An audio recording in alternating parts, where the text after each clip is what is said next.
Welcome back to another episode of Wellness Chronicles. This is where I simplify diabetes education for you. That way you can live a healthier and a longer life. My name is Pooja Patel. I'm a registered nurse and diabetes educator from Toronto, Canada. Now, I'm so excited about this episode because this is an episode that you can share with your friends and family, even if they don't have diabetes. This is about simple lifestyle change. It's about how to change and how to implement behaviors so that way you are living a healthier, happier life. Because we all know lifestyle change is very, very difficult.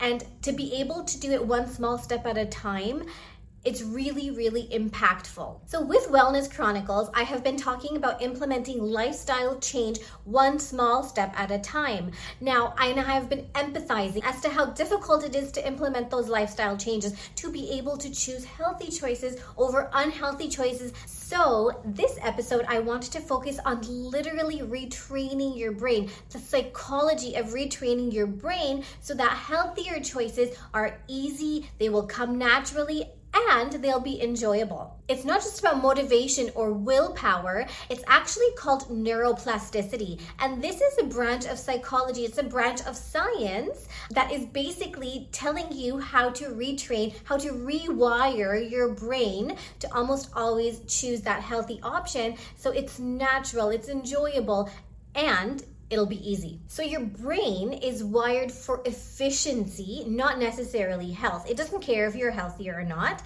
It does care if you are efficient. It does care if you have consistency, and it does care that you are doing things on a clockwork, like at a routine. It's all about habits, especially dopamine releasing habits that will make you feel good in that moment. It's all about that, because what dopamine does, it's a neurotransmitter. It's a chemical in your brain that makes you feel happy. It makes you feel like you've been rewarded for something. It's your feel-good neurotransmitter. It's your feel-good chemical that helps you feel good about yourself. So when you eat chocolate, dopamine is released. Anything that makes you feel good, dopamine will be released. So when we try to make changes, any changes, it always feels like a challenge, again, because you've developed that habit, you've developed that behavior that makes your brain feel good, you develop that pattern that your brain really, really likes. So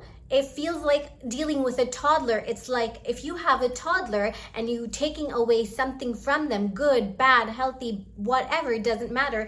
It's like taking something away from a toddler. The brain is the same way. The brain is your toddler, where your brain is going to throw a tantrum in its own way because it wants that habit, it wants that behavior, and you're taking away from them. So these behaviors can include being sedentary, watching TV and eating, so that hand-to-mouth motion, scrolling through Instagram, that's another big one that is a dopamine-releasing activity. High-carb foods, high-sugar foods, all of these things will release that dopamine, and because your brain is just so used to that habit, and it's going to lead to that dopamine influx. Okay, so to combat this, there has been a term that's been coined, or a sort of therapy really that has been coined, dopamine detox.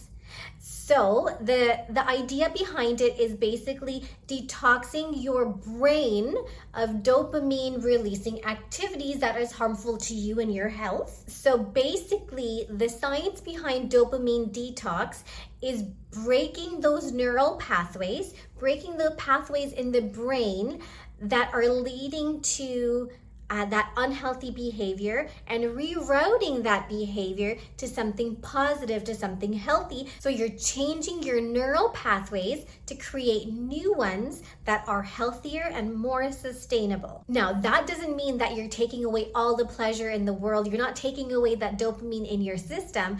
What that means is that you are resetting your system. You're doing sort of a factory reset on your system, where you are changing the bad habits and replacing them with habits that are not detrimental to your health. Okay, so here is the method.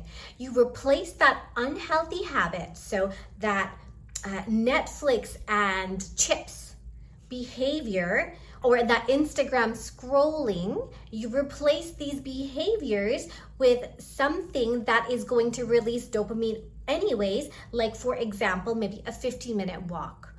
Or maybe you are watching Netflix, but you're on a treadmill, or you're just doing some Pilates or doing some calf raises or something like that while you're watching Netflix. So not only are you not eating, but you are also being physically active. If you feel like having a beverage or like soda or pop, something with sugar in it like juice, for example, then instead of having those sugary treats, try having sparkling water, so that way you're still getting that little bit of bubbly. There isn't any sugar in it that's going to spike your sugar. When you feel like having something salty, crunchy, some junk food, some ultra processed food that is going to cause you issues, try replacing it with a handful of nuts or a handful of salted pumpkin seeds. Try to satiate your brain. Try to satisfy your brain with something that is healthier with the unhealthy habit. Eventually, after enough times that you have stopped a pattern,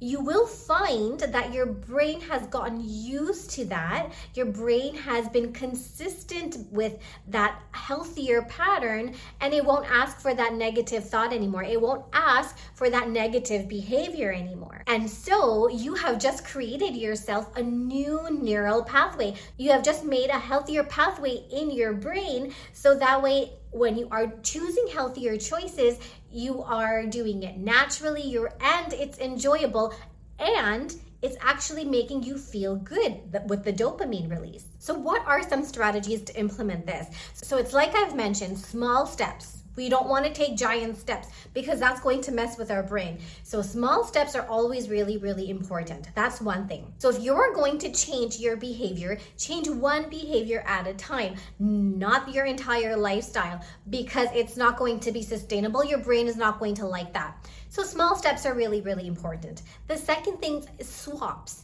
So swap unhealthy behavior with a healthier behavior like we've talked about. The third strategy that I suggest is maybe make your environment so that you don't have access to that healthy behavior. So for example, it's like when people say, I don't buy chocolate because if it's there, I'll eat it. I don't buy ice cream because if it's there, I'll eat it. So it's the same concept. Make your environment conducive to how you want to lead your lifestyle. So the fourth thing is, your brain likes repetition, it likes consistency, it likes habit.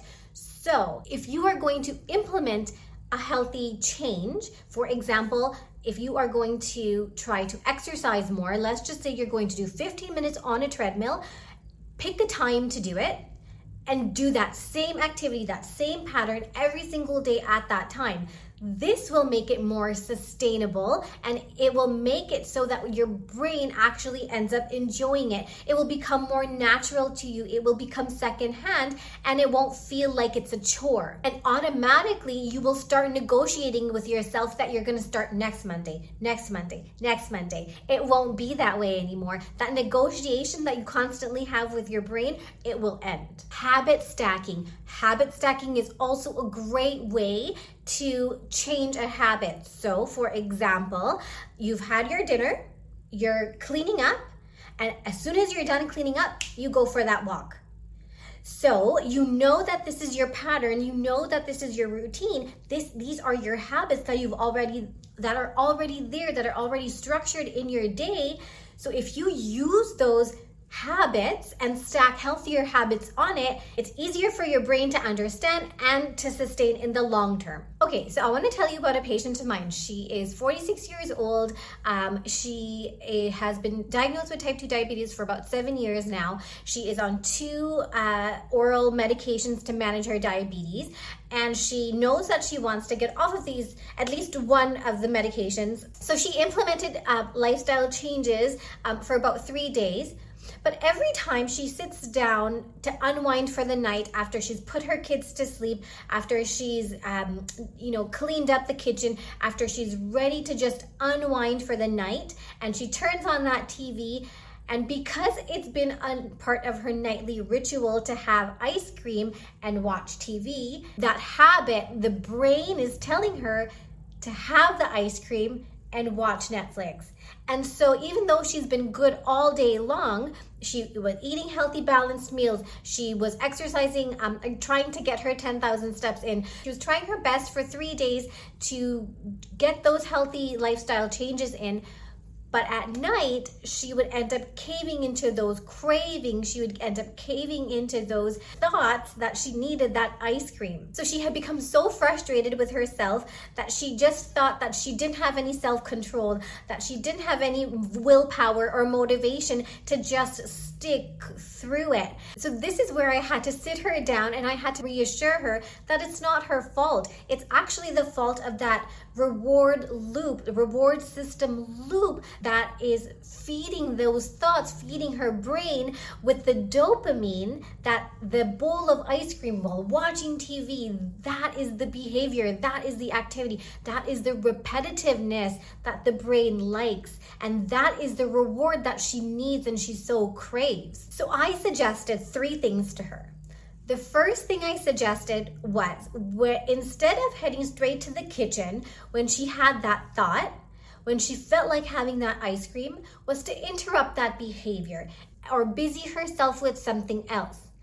Give that behavior some time to set in and to tell yourself, I'm not going to have that bowl of ice cream. I can watch the TV, but I'm not going to have that bowl of ice cream. So to interrupt that negative thought, busy herself with something, and that could be anything. So I told her that she could busy herself with making tomorrow's to-do list, or she could do some light stretching, or maybe she can go for a walk around the block, or any other activity that interrupts that evening ritual of ice cream and TV. The second thing I suggested to her is to stop that feedback loop of Netflix and ice cream.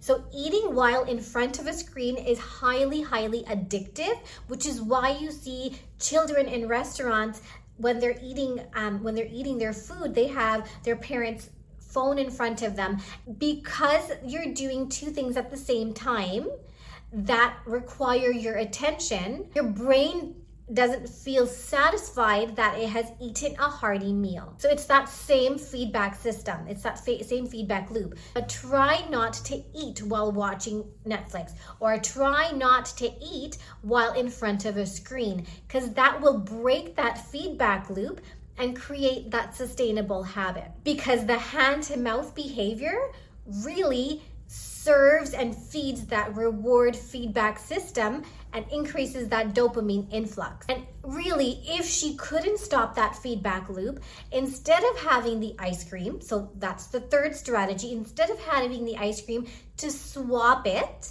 with something else, like a chamomile tea, or eating a piece of fruit with almond butter, or a piece of cheese, something that is not going to spike her sugar and cause her fasting sugar to spike also. So she tried this for about a week, and then she did find that her cravings were much more manageable. She was able to maintain that healthy behavior for more than a couple of days. And when she felt the urge that she wanted to reintroduce the ice cream and the Netflix, she used one of those 3 strategies, and she was able to actually break that cycle. She was able to break that loop.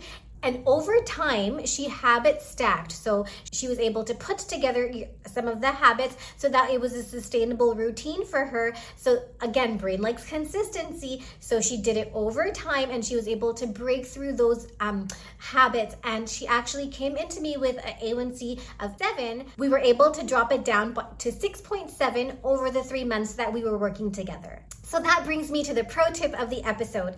As I have told you again and again this episode, the brain likes repetition. The brain likes familiarity. It doesn't care if the habit or the pattern is healthy or unhealthy. It just likes that repetitive behavior. So pick one small thing this week. One small behavior, one small habit that you want to change. Pick one of the strategies that we've talked about through this episode. interrupt your behavior, right? Change that thought process, habit stack, create an environment that is conducive to the lifestyle that you want to lead. There are so many things that you could do to just change those neural pathways, to change the chemistry of your brain, so that way you are not feeding into that reward system loop that is causing you to have those glucose spikes. And once you have implemented this, track how it feels, your energy, your focus, your self-worth, your self-control. You're just going to feel amazing because you have achieved something that you haven't been able to achieve previously, because you haven't broken that feedback loop. You haven't dopamine detoxed, so to speak. Remember, change is really hard, but it doesn't have to be mighty. So one small step at a time will help you achieve your goals long term. So that brings me to the end of the episode. Thank you so much for listening all the way to the end. I really loved talking to you about how to implement those lifestyle habits one step at a time for that big impact. This was such a great episode to film, such great information to share with you about the dopamine detox, and it's so relatable. It's not just for people who have diabetes, it's for people in general who want to make a positive impact in their life, try to make more healthier changes in their life.